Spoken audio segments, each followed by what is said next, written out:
अर्थी को कंधा देने वाले के साथ क्या होता है? भक्तों, अक्सर आपने देखा होगा कि जब किसी आदमी की मौत होती है तो उसके घर वाले, रिश्तेदार, मोहल्ले वाले सब लोग मिलकर उसकी अर्थी को 4 कंधों पर उठाते हैं। ये सब हम रोज देखते हैं, पर इसके पीछे क्या रहस्य है ये बहुत कम लोग जानते हैं। लोग समझते हैं कि बस रस्म है, परंपरा है, लेकिन असलियत इससे कहीं ज्यादा गहरी और चौंकाने वाली है।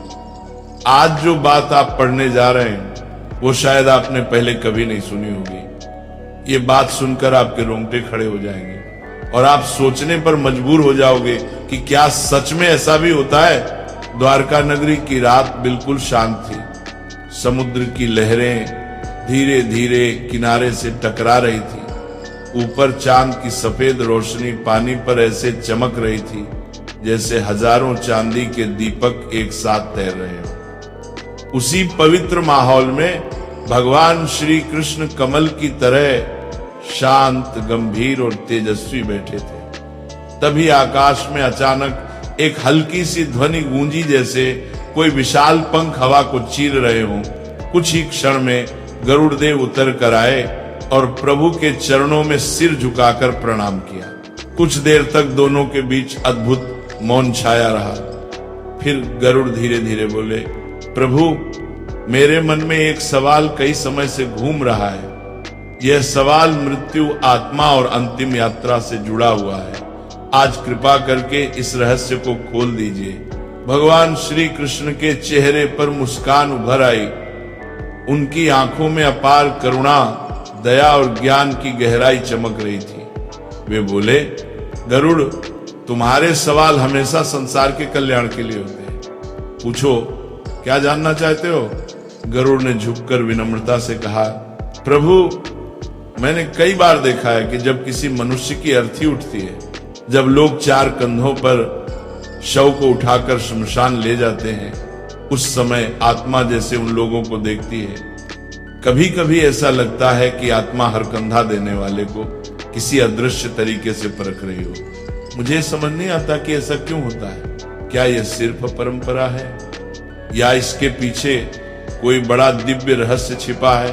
भगवान श्री कृष्ण ने हल्का सा दीर्घ श्वास लिया, मानो पूरा ब्रह्मांड उनकी सांसों के साथ चल रहा हो। फिर वे बोले, गरुड़, मृत्यु कोई साधारण बात नहीं है। ये वह दरवाजा है जहां से इंसान एक जीवन पूरा करके अगले सफर में प्रवेश करता है। जब अर्थी उठती है तो सिर्फ एक शरीर नहीं उठाया जाता, उस इंसान का पूरा जीवन उठाया जाता है। उसके अच्छे कर्म, बुरे कर्म, उसके अधूरे सपने, दुख दर्द, खुशियां, सब कुछ। फिर उन्होंने कहा, जब शरीर को घर से बाहर ले जाया जाता है तब आत्मा तुरंत नहीं जाती। वह कुछ समय तक वहीं रहती है, अपने पुराने शरीर को देखती है, अपने परिवार को देखती है और सबसे महत्वपूर्ण, वह उन लोगों को देखती है जो उसे कंधा देते हैं। आत्मा समझती है कि कौन सच्चे मन से आया, कौन फर्ज निभाकर आया और कौन सिर्फ दिखावा करने आया। इसलिए आत्मा कंधा देने वालों को देखती भी है और परखती भी है। गरुड़ थोड़े आश्चर्य में बोले, तो क्या प्रभु, अर्थी को कंधा देना सिर्फ एक रस्म नहीं है? भगवान कृष्ण हल्के से मुस्कुराए और आगे बोलने ही वाले थे। भगवान श्री कृष्ण धीरे धीरे मुस्कुराए, फिर गरिमा भरी आवाज में बोले, नहीं गरुड़, कंधा देना सिर्फ लकड़ी और शरीर का बोझ उठाना नहीं है। ये एक तरह का ऊर्जा का आदान प्रदान है। ये एक अदृश्य रिश्ता है, मृत आत्मा और जीवित मनुष्यों के बीच, जो शब्दों से नहीं बल्कि भावनाओं से जुड़ता है। कृष्ण आगे बोले, जब कोई मनुष्य सच्चे दिल से, पवित्र मन से किसी की अर्थी को कंधा देता है, तब वो अपने मन का प्रकाश, अपनी करुणा, अपना सम्मान, अपनी श्रद्धा सीधे आत्मा तक पहुंचाता है। ये प्रकाश ही आगे उस आत्मा के लिए रास्ता बन जाता है। जिस तरह अंधेरी रात में दीपक राह दिखाता है, उसी तरह कंधा देने वाले लोगों का सच्चा भाव आत्मा को आगे की दिशा दिखाता है। गरुड़ आश्चर्य से बोले, प्रभु, क्या सच में इतना प्रभाव होता है? कृष्ण मुस्कुराए गरुड़ पुराण में लिखा है कि जिसने निस्वार्थ भाव से किसी को कंधा दिया उसने 100 यज्ञों के बराबर पुण्य कमा लिया, क्योंकि ये काम सिर्फ शरीर से नहीं दिल से होता है। ये किसी को विदाई नहीं बल्कि उसके अगले जन्म की ओर एक उजाला देने जैसा है। कुछ देर तक वातावरण शांत रहा। गरुड़ गहरी सोच में डूब गए। फिर उन्होंने धीरे से पूछा, प्रभु आपने कहा कि आत्मा कंधा देने वालों को देखती है, पर आत्मा वहीं क्यों रहती है? शरीर छूटने के बाद वह तुरंत आगे क्यों नहीं जाती? कृष्ण की आंखें करुणा से भर उठी। वे बोले, गरुड़, आत्मा अचानक हुए परिवर्तन को तुरंत नहीं समझ पाती। पूरा जीवन जिस शरीर में बिताया उसे छोड़ते ही वो भ्रम में चली जाती है। उसे समझ नहीं आता कि वो मृत्यु के द्वार पार कर चुकी है। उसे राह चाहिए, दिशा चाहिए, और वही दिशा अर्थी देती है। इसलिए 4 कंधे केवल शरीर नहीं उठाते, आत्मा के लिए 4 दीपक जलाते हैं। गरुड़ की आंखें फैल गई। उन्हें यह दिव्य ज्ञान चमत्कार जैसा लगा। वे बोले, प्रभु, यदि किसी मृतक को 4 कंधे ही न मिले तो फिर क्या होता है? इस बार श्री कृष्ण के चेहरे पर गंभीरता उतर आई। उन्होंने धीमी भारी आवाज में कहा, गरुड़, यह प्रश्न सरल है, पर इसका उत्तर बहुत गहरा और दुखद है। सुनो, मैं तुम्हें एक ऐसी कथा सुनाता हूं जो केवल कहानी नहीं बल्कि सच्चाई है। यह घटना पृथ्वी के एक युग में सचमुच घटी थी। फिर कृष्ण ने कहना प्रारंभ किया, बहुत समय पहले पाटलिपुत्र नगरी में धनीराम नाम का एक आदमी रहता था। नाम तो धनीराम था, पर दिल से बिल्कुल निर्धन। धन का इतना अहंकार था कि उसने धर्म को पैरों तले कुचल दिया था। वह ब्राह्मणों का अपमान करता, गरीबों को तिरस्कार से देखता, किसी की मदद नहीं करता, यहां तक कि अपने माता पिता का श्राद्ध तक नहीं किया। उसके जीवन में धर्म, दया, करुणा कुछ भी नहीं था। फिर कृष्ण के स्वर में मिठास घुल गई। लेकिन उसकी पत्नी रूपवती बिल्कुल विपरीत स्वभाव की थी। सुंदर नाम, सुंदर हृदय, वह दयालु, विनम्र और धर्मपरायण थी। मंदिर में सेवा करती, गरीबों को भोजन कराती, व्रत पूजा करती और अपने पति के अपवित्र धन से भी छुपकर दान पुण्य करती, क्योंकि उसे विश्वास था कि पुण्य ही पापों को गलाने की अग्नि है। फिर कृष्ण बोले, एक दिन नगर में बड़ी महामारी फैली।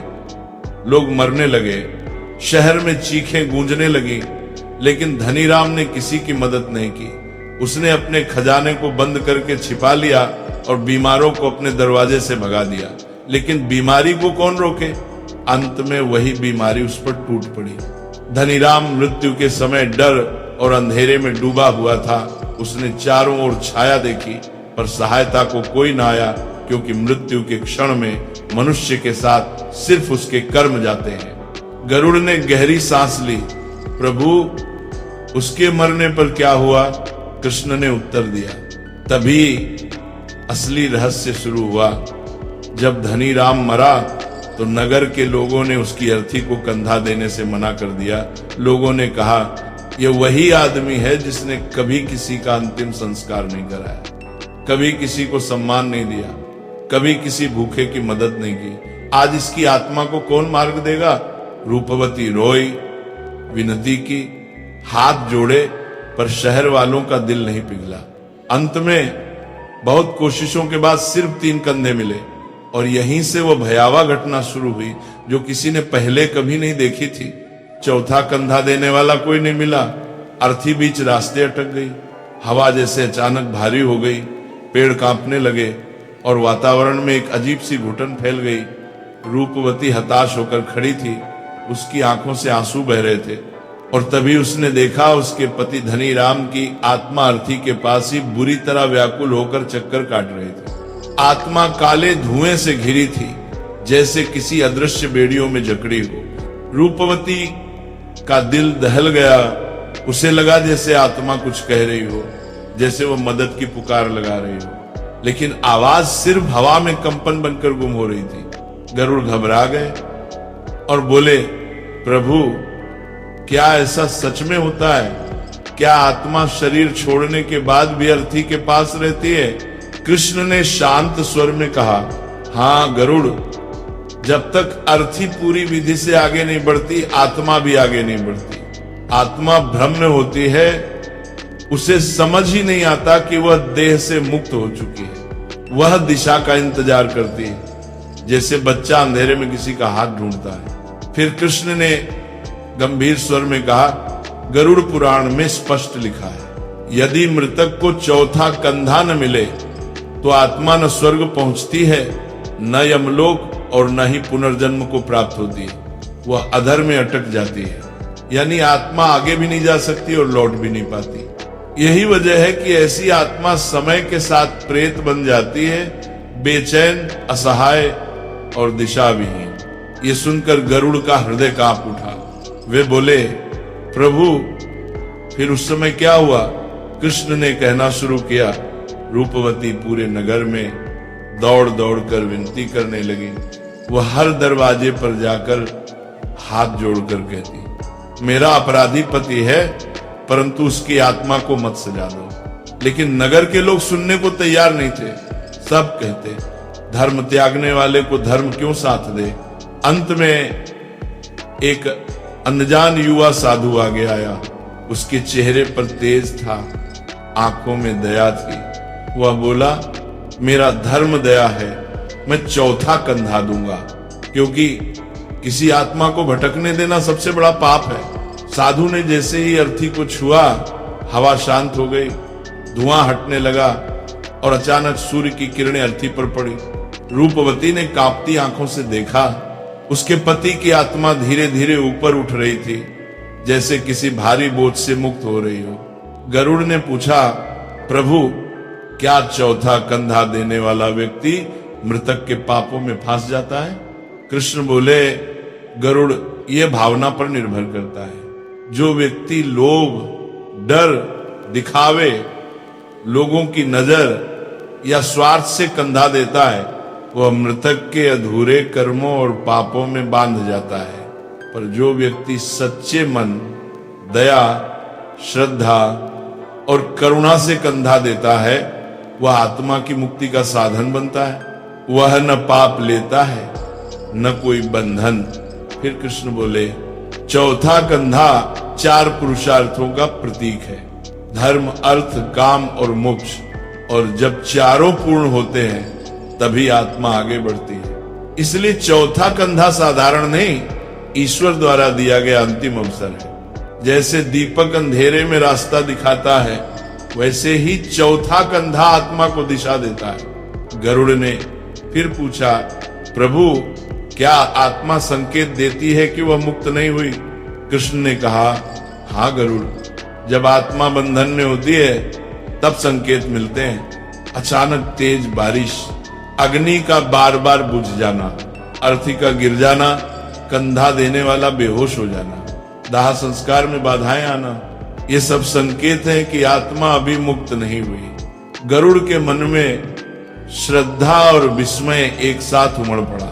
वे बोले, प्रभु कंधा देना तो वास्तव में महान तपस्या हुई। कृष्ण मुस्कुराए, गरुड़, कंधा देना सिर्फ देह उठाना नहीं है, ये आत्मा को उसके कर्मों के जाल से निकालने में मदद करना है। ये उस अंतिम यात्रा में ईश्वर का कार्य पूरा करना है। इसीलिए कंधा श्रद्धा, शांति और पवित्र मन से देना चाहिए।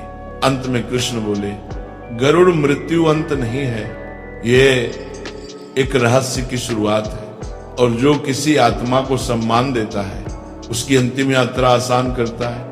वह मनुष्य भी जीवन में अदृश्य रूप से बल, प्रकाश और दिव्य संरक्षण पाता है।